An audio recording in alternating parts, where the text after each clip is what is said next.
მეგონა ჩვენთვის სახელმწიფო არაფერს აკეთებდა. თურმე ფული ირიცხება, მაგრამ ჩვენამდე ვერ აღწევს. სასწრაფო რომ გამოვიძახეთ, ფული გადავიხადეთ 50 ლარი. ვიცი რომ ნისიების როულიც არსებობს. თუ არ აქვს ადამიანს, ნისიაში ჩაუწერენ.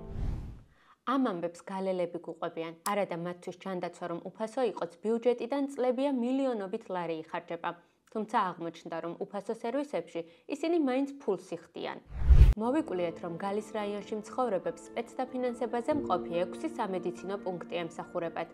სპეცდაფინანსების პროგრამა 2006 წლიდან არსებობს. მისი მიზანია, რომ ყველა ადამიანს შეეძლოს მინიმალური სამედიცინო დახმარების მიღება.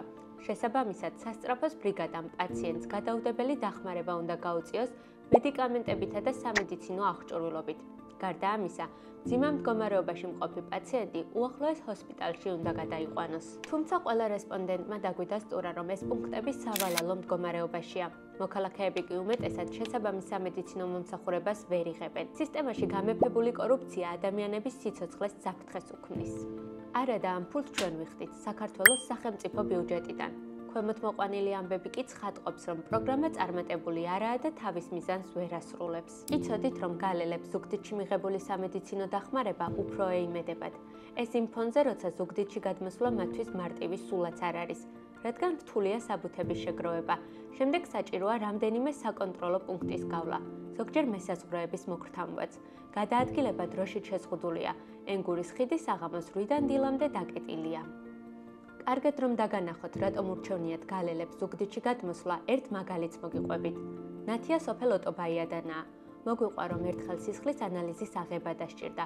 გალის საავადმყოფოში ანალიზისთვის ნიმუში ორჯერ 5 დღის შუალედით ჩააბარა. ორივე პასუხი ერთმანეთისგან რადიკალურად განსხვავდებოდა. ამიტომ ზუგდიდში გადამოწმება გადაწყვიტა. ზუგდიდიდან მოსული პასუხი კი გალში აღებულ არც ერთ ანალიზის პასუხს არ დაემთხვა. ამგვარი ამბავი ბევრი მოვისმინეთ. შეგიძლიათ წარმოიდგინოთ გამოძახებული სასწრაფო დახმარების ავტომობილი, რომელიც თქვენთან კარის გარეშე მოდის, ან საკაცეზე მწოლიარე პაციენტი, რომელიც გვერდითა კარით შეჰყავთ, რადგან უკანა კარი შედუღებულია. გალში, სოფელ ოტობაიაში ამის წარმოდგენა არ სჭირდებათ, რადგან ეს მათი რეალობაა. ვესაუბრეთ ოტობაიას ამბულატორიის ერთ-ერთ წარმომადგენელსაც. გითხრა, რომ მათი სასწრაფო დახმარების მანქანა 5 სოფელს ემსახურება. რეალურად მანქანა არ არის სასწრაფო დახმარებისთვის განკუთვნილი, ჩვეულებრივი მიკროავტობუსია, რომელიც პერსონალმა გადააკეთა. ისიც გითხრეს, რომ სამედიცინო პუნქტების პერსონალის კომპეტენციაც საეჭვოა. ზოგიერთი ექიმი უბრალოდ თვითნასწავლია და ვერც მათი ახალგაზრდა, ნასწავლი კადრებით ჩანაცვლება ხერხდება.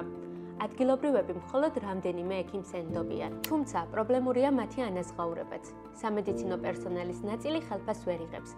ნაწილთან კი წლების განმავლობაში საეჭვო ვითარებაში ნაღდი ფულით ხდებოდა ანგარიშსწორება. გალის ცენტრალური საავადმყოფოს ექთნები გვიყვებიან, რომ თბილისიდან ჩარიცხული ხელფასი მათ არასდროს აუღიათ. მე რაც მუშაობ, არასდროს საქართველოდან 1 კაპიკიც არ ამიღია.